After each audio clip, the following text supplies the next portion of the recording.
ইল্লা মান আতাল্লাহা বিকলবিন সালিম। আল্লাহু আকবার। কিয়ামতের ভয়াবহতা সম্পর্কে আল্লাহ তাআলা ঘোষণা দিচ্ছেন, কিয়ামতের অবস্থা সম্পর্কে বলছেন, পরকালীন জীবনের অবস্থা সম্পর্কে বলছেন, কোন জিনিস আপনাকে নিষ্কৃতি দিতে পারে, কোন জিনিস নিষ্কৃতি দিবে না, স্পষ্ট করে দিচ্ছেন আল্লাহ তাআলা।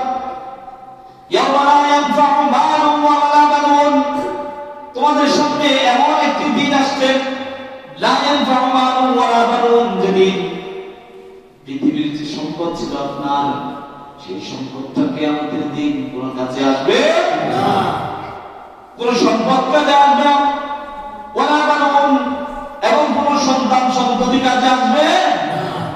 কিয়ামতের দিন কি কাজে আসবে সেটা আল্লাহ তাআলা এরপরে বলে দিচ্ছেন, ইল্লা মান আতাল্লাহা বিকলবিন সালিম।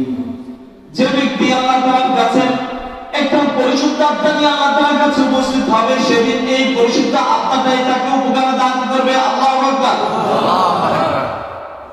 পরিশুদ্ধ মানে কলবে সালিম মানে কি? সালিমুন মিনাশ শিরকি ওয়াল বিদআতি ওয়াদ দাস ওয়া মা'সিয়াতিল্লাহি সুবহানাহু ওয়া তাআলা।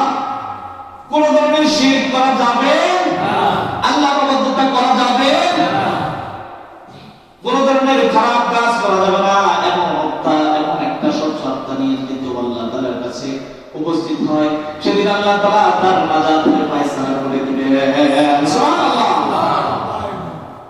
এই কারণে পরিশুদ্ধ আত্মার দরকার আছে না নাই?